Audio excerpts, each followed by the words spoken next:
Hola, ¿qué tal? Soy Armando Carrasco y esto es Hiperbólico. El tema de hoy, System Thinking. En la curva de crecimiento de todo negocio, sea un emprendimiento ya una marca establecida, existen ciclos de evaluación, diagnóstico y de planificación estratégica, en los que se toman decisiones y se trazan nuevos rumbos. Son múltiples las herramientas de apoyo, no solo para la comprensión de lo macro, sino de aquellos procesos internos que deben ser intervenidos para el logro de los objetivos a corto y largo plazo. Hoy en Hiperbólico conoceremos más y qué implica el System Thinking y entrevistaremos a Ulises Guelfi, emprendedor serial, partner Thinko, socio en Clandestino y Simple AF.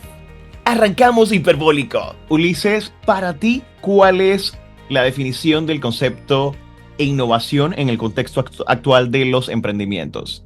Para mí, en general, innovación como en su esencia es un proceso, un proceso que introduce algo nuevo y que crea un valor para quien lo utiliza. En mi caso muy particular, yo he llegado a la conclusión de que la innovación se puede resumir como en la capacidad de ofrecerle a alguien algún tipo de ganancia significativa. Esto es ya sea en términos de ahorro, en términos de tiempo, de conveniencia, mayor eficiencia o incluso reducción de costos. Históricamente la innovación es algo que suele ir como de menos a más. ¿A qué me refiero?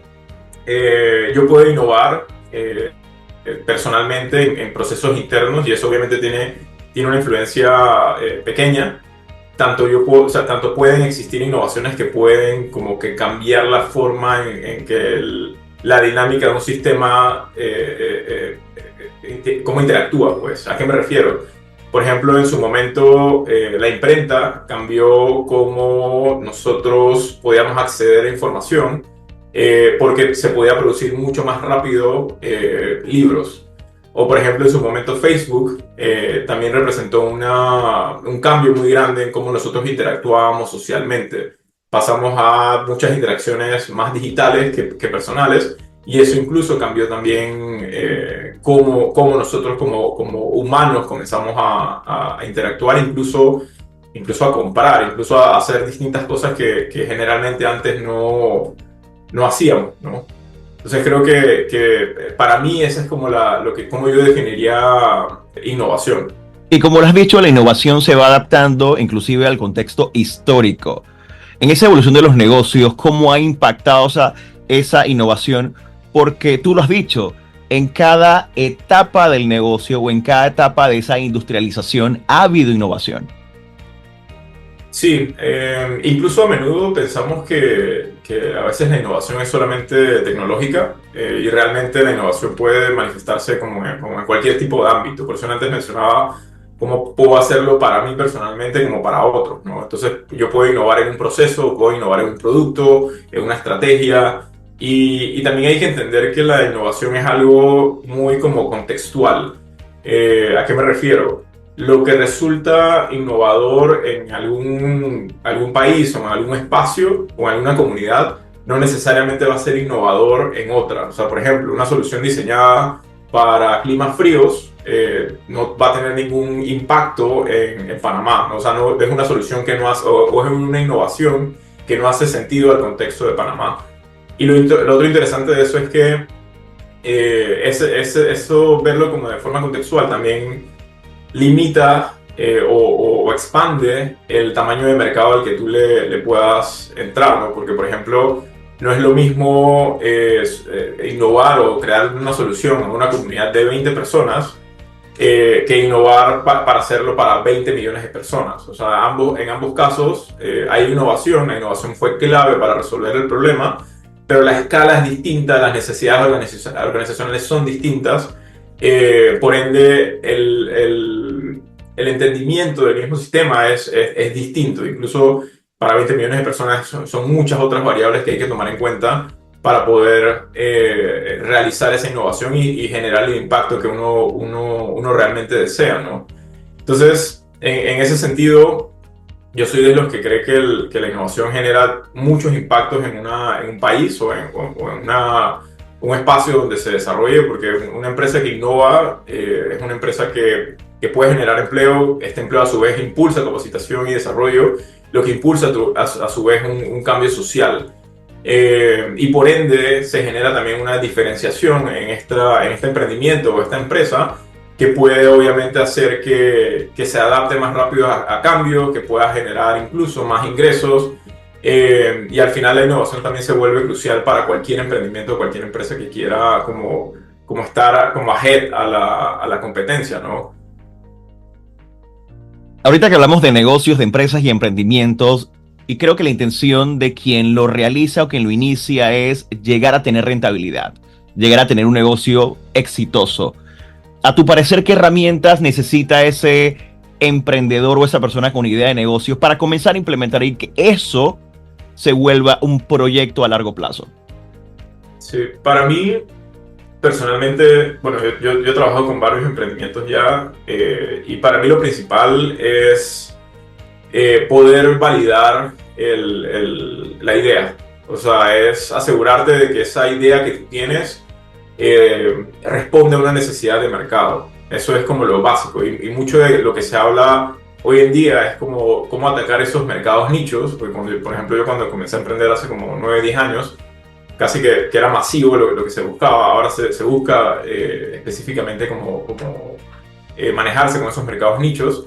Y para ser rentable, obviamente debes asegurarte cómo poder cubrir tus costos, incluyendo el crecimiento del roadmap de tu empresa con las nuevas funcionalidades o lo que quieras estar lanzando, en función a la demanda que uno tenga.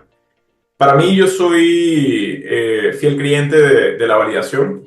Yo no inicio ningún proyecto sin haber, por ejemplo, hablado o conversado con las personas que yo considero son como mi nicho de mercado. Esto principalmente porque al final estar conversando con estas personas uno puede generar muchos insights, y en términos de herramientas, en ese caso muy particular, yo lo que utilizo son entrevistas tanto cualitativas como cuantitativas. Porque ambas se complementan. Lo cuantitativo te da como toda esta parte numérica para poder crear tamaños de mercado, y lo cualitativo te da como ese contexto de la persona, y juntas te generan estos insights que al final uno puede utilizar para pulir su producto. Para mí, luego de la validación, ya cuando uno se siente más en confianza y no generaste, porque también suele pasar con los emprendedores que a veces se van mucho por suposiciones. Entonces, yo siento que este es el producto que yo debo lanzar, y no es que esté mal como que irse por esa intuición, pero esa intuición hay que validarla. Entonces, para mí, luego de que validaste eso, pasas como a esta parte más como de prototipado. ¿Cuál es ese pequeño producto que tú puedes desarrollar que le va a solucionar el problema a esta comunidad, o a este cúmulo de personas, o a esta persona que tiene esa necesidad específica? Entonces, ya sobre eso, para mí la otra métrica específica ya es la atracción. O sea, ya tú validaste, ya tú creaste un prototipo, y con ese prototipo comenzaste a generar tracción a esta comunidad. O sea, esta comunidad está diciéndote a ti, lo que tú captaste o el insight que tú tienes de mí es correcto, entonces yo quiero pagarte a ti por resolver el problema que yo estoy teniendo, ¿no? Y ya como hablando de herramientas específicas que a mí me gusta utilizar particularmente, además obviamente de los temas de entrevistas, tanto cuantitativas como cualitativas, todos los temas de prototipaje, hay 3 herramientas que a mí personalmente me encantan y que siempre tengo como a la mano. Una se llama Value Proposition Canvas, que obviamente esto se alimenta al final de las entrevistas que tú estás haciendo, y el Value Proposition Canvas lo que te ayuda es a definir y a validar la propuesta de valor. La otra que me gusta muchísimo se llama 10 Types of Innovation, que lo que te dice es básicamente que hay distintas formas de innovar, no hay una sola forma de innovar. Tú puedes innovar en canales, tú puedes innovar en tu modelo de negocio, de distintas formas puedes hacerlo. Entonces, lo interesante de esta metodología es cómo tú puedes armar como ese mapa donde tú quieres incidir, donde tú quieres como innovar, basado obviamente en tu propuesta de valor. Y ya por último, el Business Model Canvas, que básicamente como que te ayuda a estructurar ese modelo de negocios. Entonces, la idea de estas herramientas, y esto sucede con cualquier emprendimiento, es que va evolucionando. Entonces, todas estas tres herramientas al final se interactúan entre ellas, pero no es una cosa que tú hagas una vez, sino que tienes que estar haciendo cada cierto tiempo para validar si tu modelo de negocio sigue siendo vigente o está cambiando, o tu propuesta de valor hay que ajustarla porque tu consumidor está cambiando. Entonces son cosas que siempre uno tiene que estar haciendo constantemente, de estar hablando con ese consumidor para entender para entender el contexto y ver si la problemática que tú solucionaste en algún momento evolucionó o cambió. Sí, definitivo, porque hay muchas variables en esa evolución del negocio y el mercado cambia a cada minuto, y nos tenemos que ir adaptando, ya sea que tengamos un proyecto que esté iniciando o una empresa que ya tenga tiempo, porque definitivamente las cosas no se quedan igual. Y esto nos lleva al famoso System Thinking, y quiero que nos cuentes qué es, cómo lo defines, qué implica y cómo se aplica a este ecosistema de negocios ya concretos y también a los nuevos emprendimientos.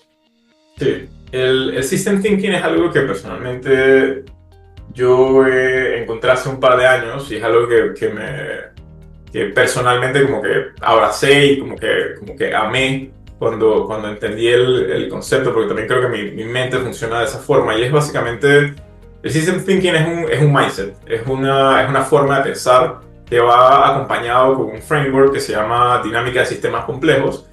Y particularmente como el enfoque de este mindset es que la vida en general la veamos como un sistema interconectado, donde una cosa puede afectar otra en una cadena de causa y efecto. O sea, en un sistema los actores generalmente colaboran, o sea, de manera coordinada para un objetivo en común. ¿A qué me refiero? Por ejemplo, una empresa es un sistema que está compuesto por actores. Cada actor tiene una responsabilidad y hay distintos flujos que se dan dentro de eso, como ese clúster que llamamos organización. Y esos mismos actores tienen interacciones con su entorno. Por ejemplo, un actor que tenga la responsabilidad de servicio al cliente, obviamente va a tener mucha interacción con la parte, su entorno en general. O la parte de compras va a tener mucha interacción con los proveedores a quien les compran, ¿no? A quien les surte. Y asimismo, este mismo concepto se basa casi que para cualquier cosa. O sea, incluso nosotros mismos como humanos, nosotros estamos compuestos por sistemas.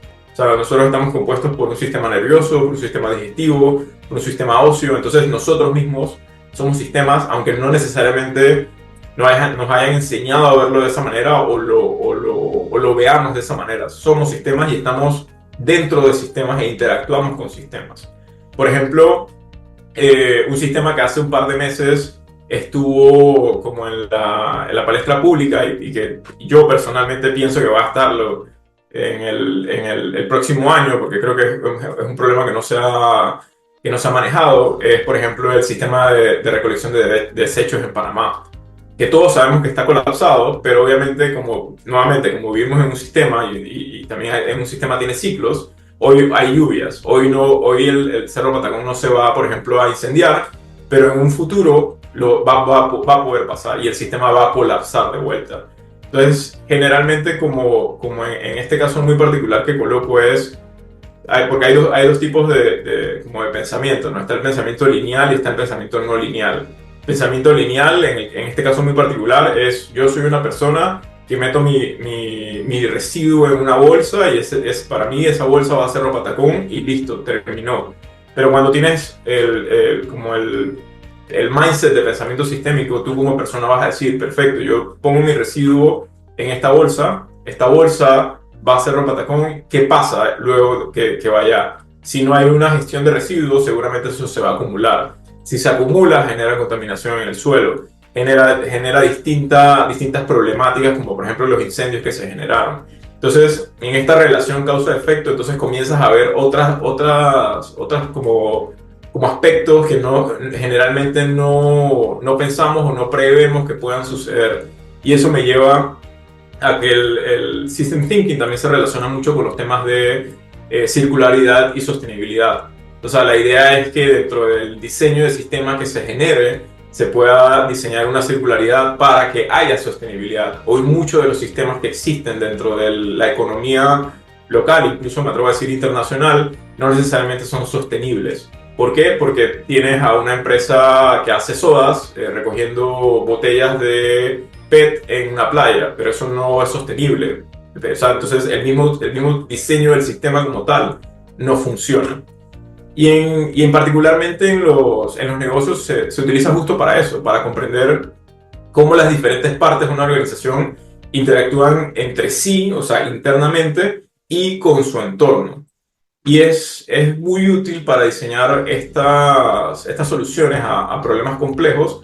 Yo siempre digo que el System Thinking te da como esta visual de perspectiva, o sea, te da como esta visual de, yo le digo como águila, de poder ver cómo está tu entorno, pero desde un punto de vista desde arriba. O sea, te permite ver el bosque y sobre ese bosque ya tú puedes comenzar a diseñar como estas rutas que te ayuden entonces a encontrar soluciones más efectivas y sostenibles en el tiempo para que obviamente estas soluciones sean duraderas.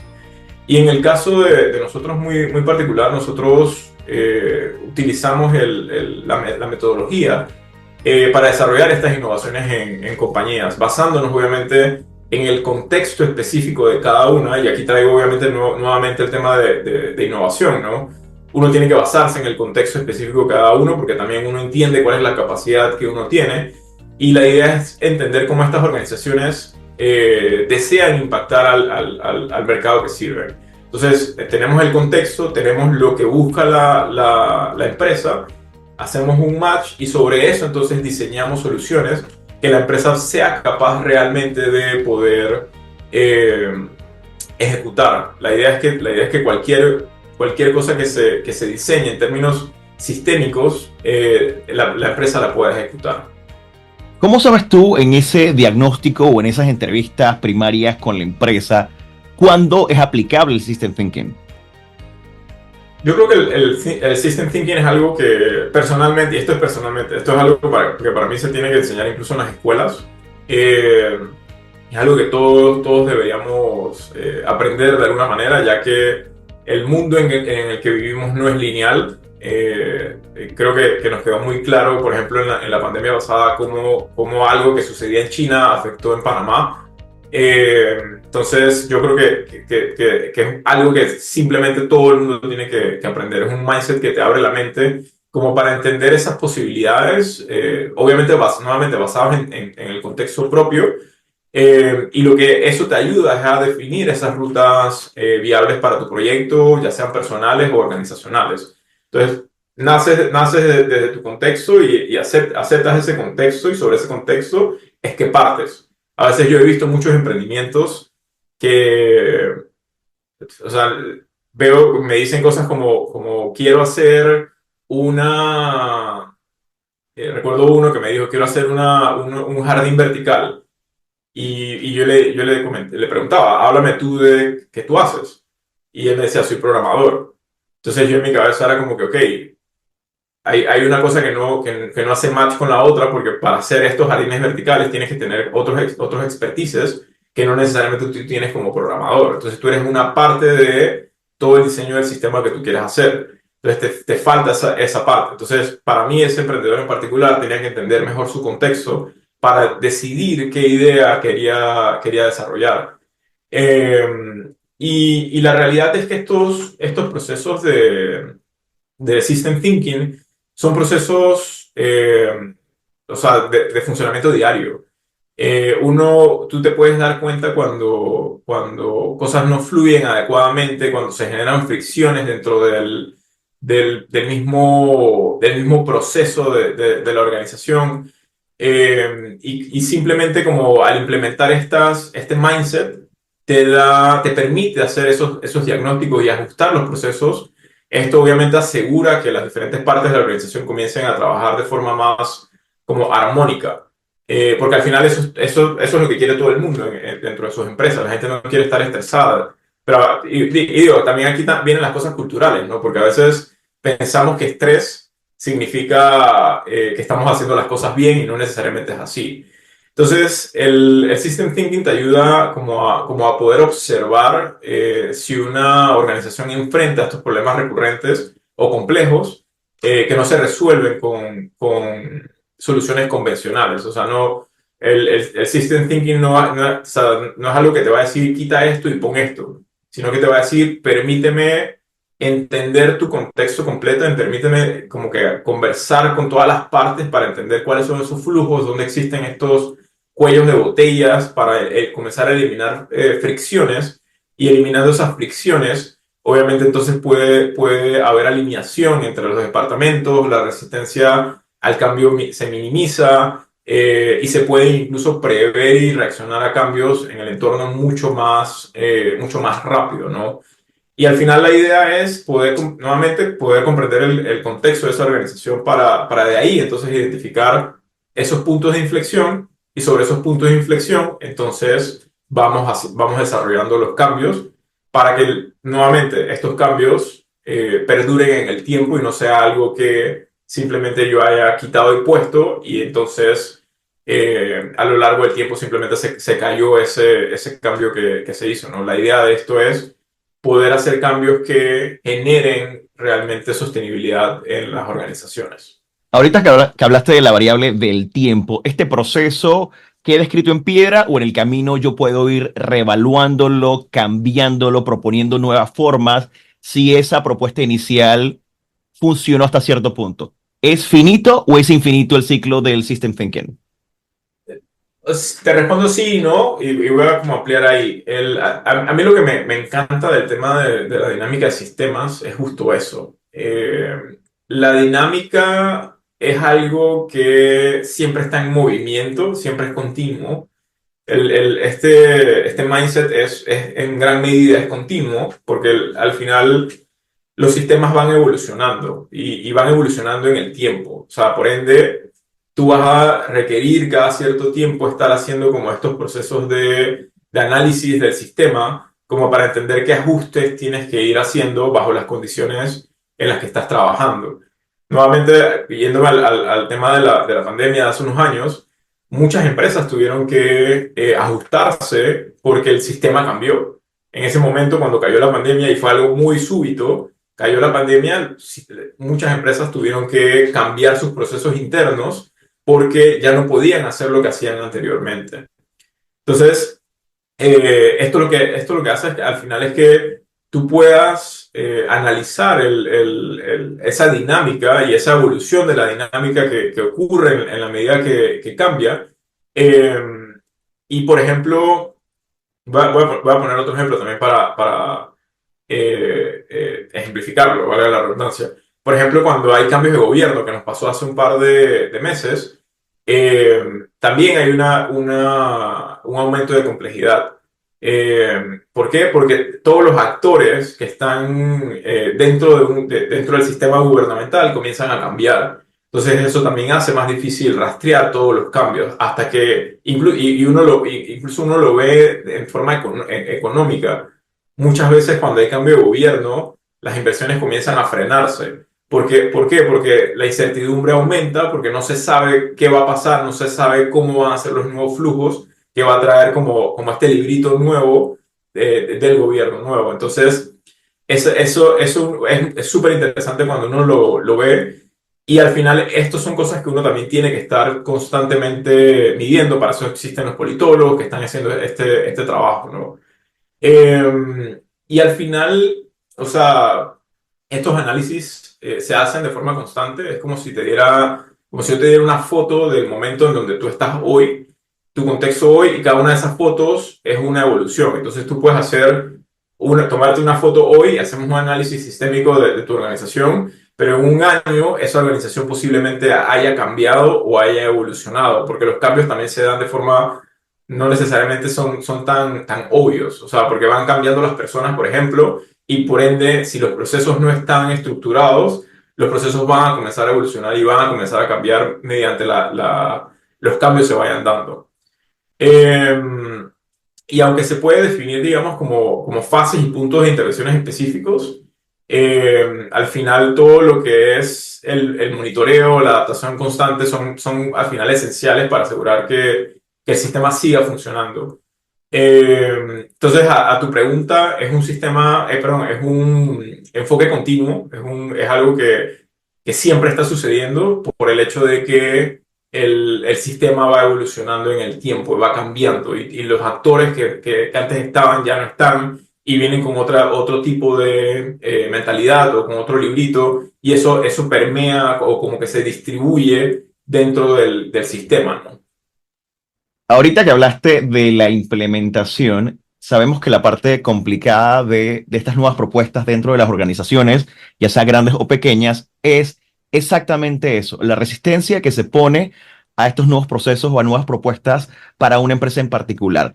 ¿Cómo se realiza esta intervención? ¿Cómo se concreta de alguna manera? ¿Cómo se hace para que la gente ya una vez lo tenga previsto y aprobado, entienda cómo se va haciendo realidad? Sí, nosotros tenemos un proceso ya como definido de cómo lo hacemos.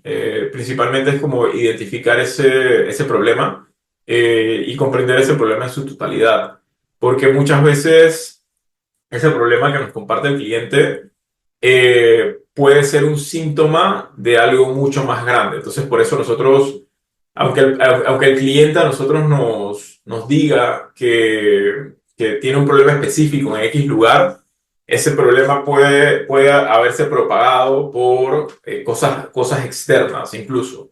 Entonces, para nosotros es, primero, identificar ese problema que dice el cliente, luego hacer como un mapeo de ese sistema. Es básicamente como hacer esa visualización de cómo están interconectadas las partes del sistema, identificar esos patrones, identificar relaciones causales, y en esa etapa también se identifican los actores del sistema, cómo interactúan, cuáles son sus procesos y las dinámicas, y cómo se influencian mutuamente con su entorno, ¿no? Porque también esa es la otra parte compleja de los sistemas.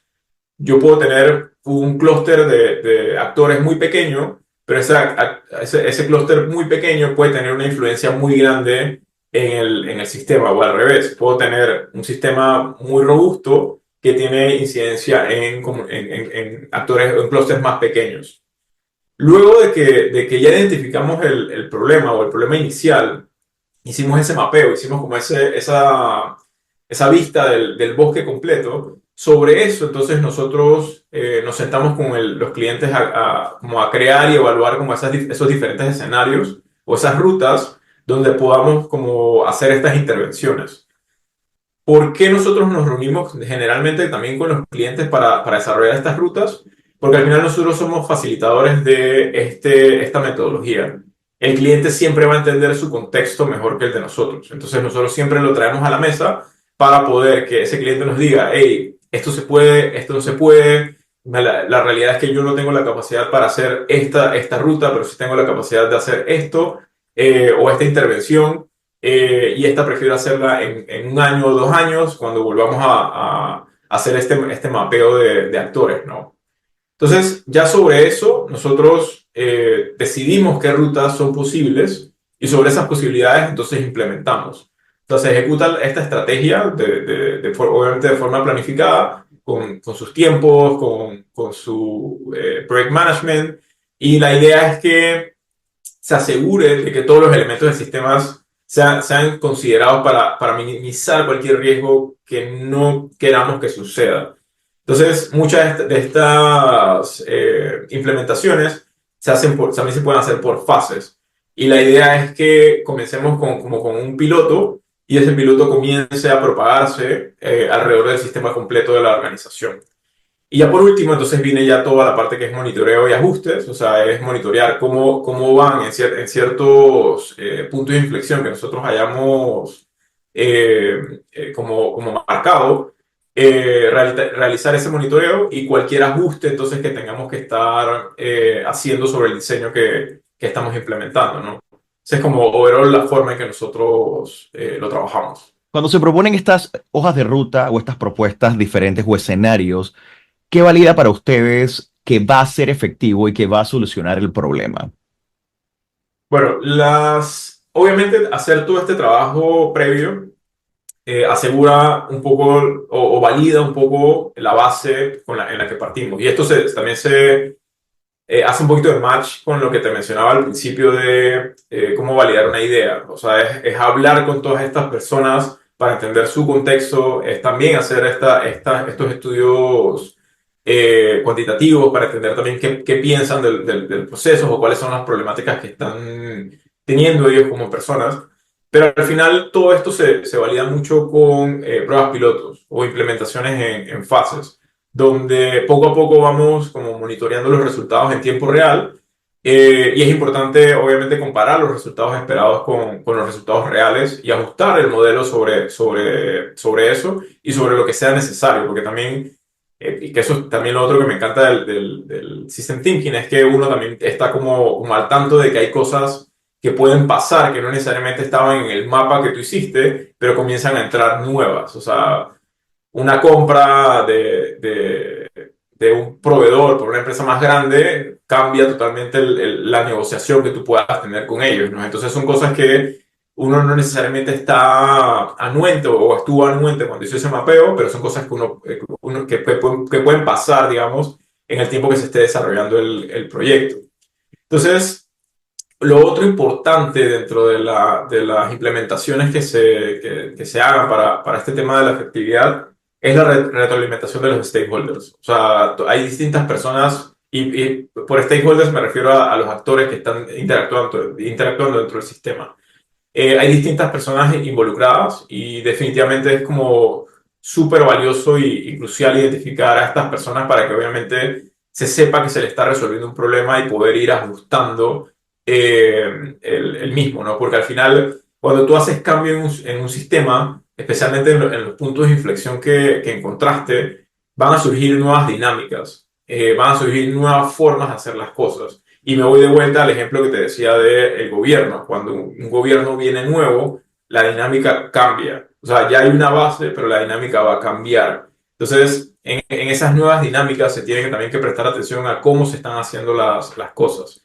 Entonces, también hay otra forma de hacerlo, de como que saber si hay efectividad o no dentro de la implementación que se está haciendo, y es a través de simulaciones. De esta forma también se pueden como recolectar datos, tanto cuantitativos como cualitativos, antes y después de la intervención que se haga.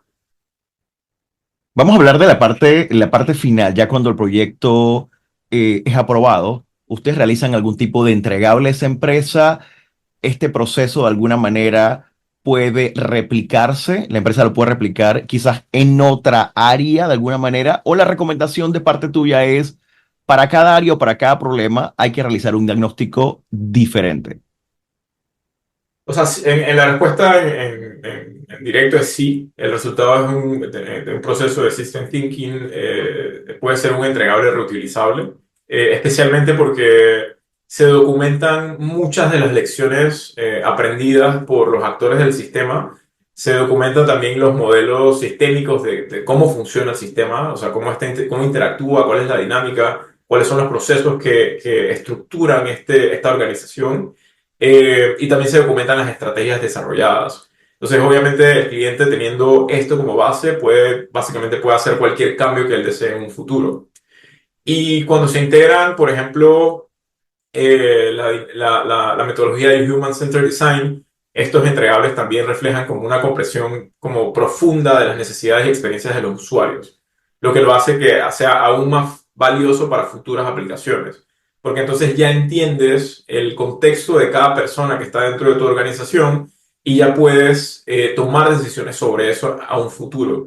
Eso te valida nuevamente lo que te mencionaba anteriormente de no estar tomando decisiones o no estar haciendo cambios dentro de un sistema o una organización, diciendo simplemente yo pienso, yo siento, yo creo, que eso a veces pasa incluso en los mandos altos, donde obviamente no tienen tanta interacción con la parte de abajo, y entonces dicen, hey, ¿qué pasa si hacemos este cambio y hacemos este otro cambio? Y cuando hacen esos cambios, comienzan a haber personas que, por ejemplo, pueden que se recarguen más dentro del proceso, o puede haber personas que desaparezcan. Entonces, eso hay que tener mucho cuidado cuando uno cuando uno hace ese tipo de cambios. Por otro lado, estos entregables también pueden servir como referencia para futuros problemas. O sea, si la organización tiene en un futuro alguna problemática específica, siempre puede ir a entender cómo funciona el sistema completo y sobre eso comienza como a partir. Ah, mira, estoy teniendo específicamente este problema, entiendo el contexto que está sucediendo y cómo se propaga hacia otra parte de la organización. Entonces esto hace que obviamente todo el material que se recolectó de la implementación y de la previa se pueda utilizar para mejoras continuas, tanto en las operaciones como en la parte administrativa. Y siempre se debe considerar que las personas son el centro de cualquier actualización que hagamos sobre esto, ¿no? Y nada, creo que a mí lo que más me queda de todo de este tema es que, o sea, los sistemas y las personas cambian con el tiempo. O sea, y para mí también el System Thinking es un tema muy personal. O sea, yo cambio con el tiempo. Yo no soy la misma persona que yo era hace 5 años o hace 10 años. Mi entorno también cambió. Y puede ser que mi entorno familiar, mi entorno de amistades también cambió. Entonces, esto le permite a cualquier persona o a cualquier organización que lo utilice o que lo abrace, a reutilizar, digamos, como estos aprendizajes que se han tenido o experiencias que se han tenido para reevaluar en función de el contexto que tiene y las necesidades actuales, o el contexto que tuvo y las necesidades actuales. Entonces ya el gap entre una y la otra ya no es tan grande y ya es más fácil llenarlo a nuevamente estar como ciego tratando de hacer cambios sobre la marcha, ¿no? A veces yo sí creo que como organizaciones a veces estamos como muy apurados y toca a veces detenerse, entender el contexto y sobre ese contexto tomar decisiones. Ulises, una reflexión final para aquella gente que tiene una idea de negocio o está emprendiendo y dice, ¿sabes qué? Después de escuchar esto puedo optar por el System Thinking para solucionar problemas. ¿Por qué debo tomarlo en cuenta o debo considerarlo? Yo creo que para mí es importante es porque vas a poder desarrollar soluciones mucho más integrales al nicho de mercado que quieres atacar o que quieres solucionarle un problema. Eh, y eso va a poder también ayudarte a validar mejor tu idea de negocio, porque tú puedes tener como un buyer persona específico y ese buyer persona no necesariamente toma en cuenta lo que influencia alrededor de esta persona, ¿no? Entonces, esa influencia es todo lo que tiene que ver dentro de su sistema. Y cuando tú tomas en cuenta su sistema y tomas en cuenta las necesidades de esa persona, multiplicado por la cantidad de personas que tienen ese mismo problema, obviamente puedes entregar una solución más acorde y que haga más sentido para esa persona. Te pongo un ejemplo. Por ejemplo, las empresas estas de delivery de supermercado. Para mí estas empresas a mí no me solucionan el problema, porque mi problema no es ir al supermercado. Yo puedo ir al supermercado. Para mí estas empresas simplemente trasladaron el modelo antiguo, que es ir a un mercado, a un modelo digital. Pero mi problema es comer. Mi problema es que yo pierdo tiempo teniendo que cocinar, teniendo que hacer todo este trabajo. Entonces, cuando uno aplica el System Thinking a este tipo de ideas, uno puede ver en completo ese proceso que tiene que hacer la persona para lograr como resolver una problemática y ese proceso, ese sistema que tiene la persona lo puedes abstraer. Y cuando lo abstraes y lo entiendes, obviamente teniendo esto puedes prototipar mucho mejor soluciones que luego cuando las implementes y comiences como a venderlas y que generes tu propuesta de valor, haga más sentido para la persona que tiene la necesidad, ¿no? Entonces yo creo que ahí es donde se mezclan estos temas de System Thinking con necesidades de negocios y en general. O sea, para mí el System Thinking es un tema que aquí lo estamos hablando en términos de negocios, pero para mí es un tema que, o sea, yo lo veo en todos lados. En sistemas de transporte, en sistemas, lo que hablamos, el sistema de recolección de desechos, en todos lados, el gobierno, en todos lados existe sistemas y estamos compuestos de sistemas y interactuamos con sistemas. Señor, 8:44, estamos listos. Bien, el punto. ¿Viste?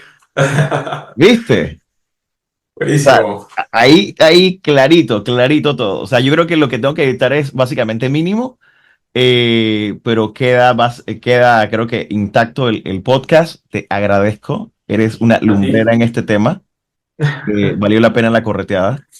Eh, y yo creo que esto, primero no lo conocía, para mí es bueno también conocerlo porque estoy en una empresa nueva, creo que te conté, y Sí, también está en un momento casualmente de reseteo.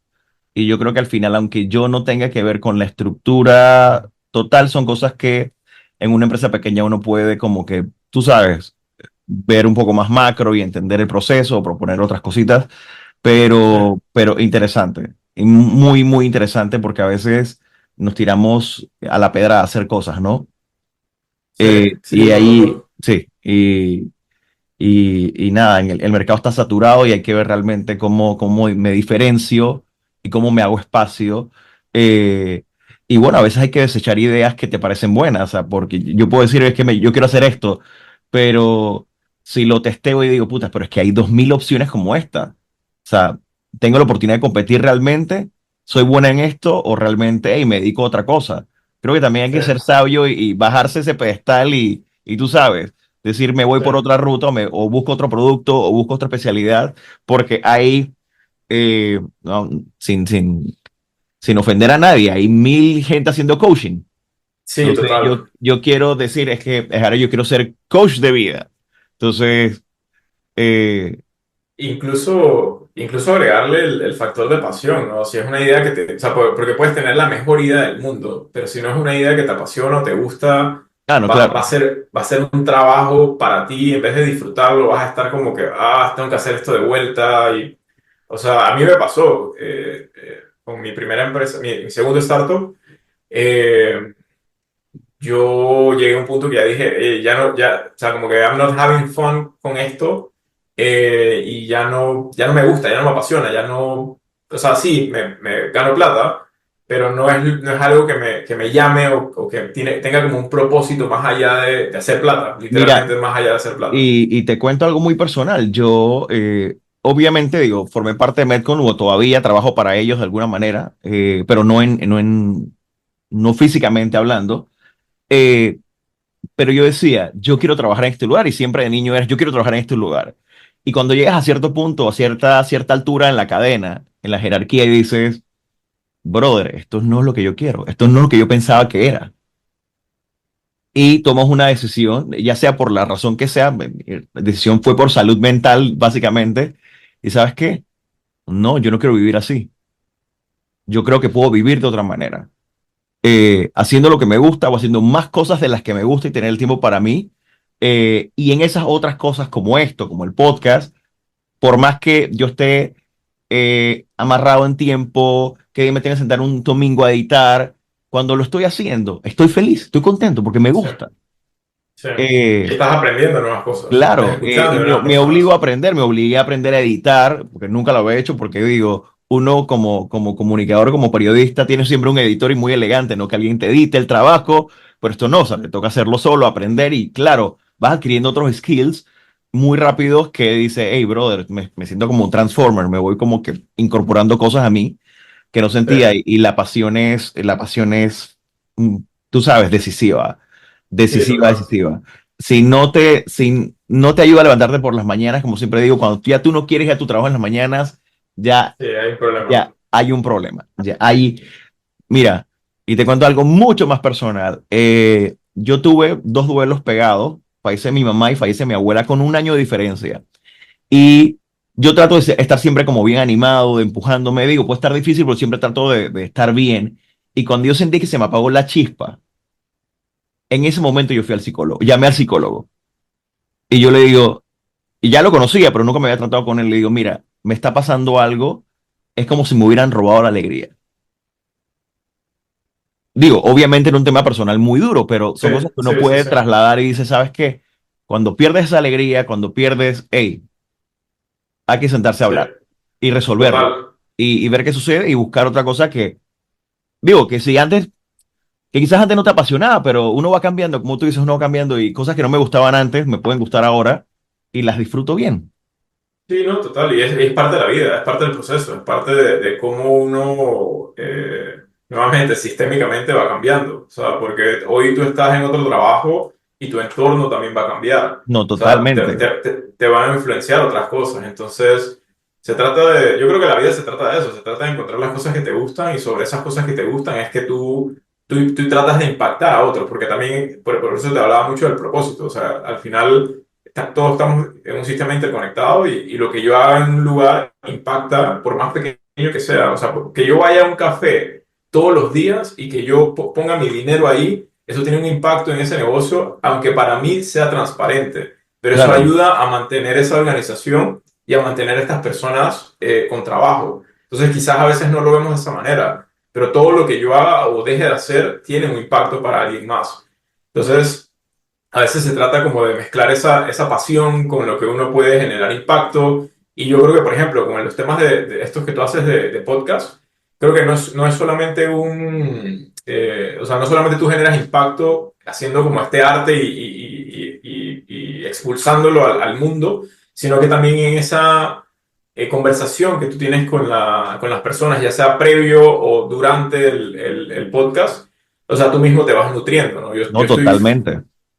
Yo soy full convencido de que la conversación es como esa interacción como intangible que nos transforma, Sí, sí, que sí. nos va cambiando. Yo creo que no hay nada más delicioso y me pasa y creo que ahora lo digo con mayor libertad. Hay cierta gente que uno conoce que tú dices, o sea, me encanta esa persona porque, o sea, hablar con esa persona y no es un tema de que sea unidireccional, porque te abre la cabeza a conversar de otros temas, Sí, a escuchar tu perspectiva de otros temas y no solamente estar hablando de eh, lo que habla todo el mundo.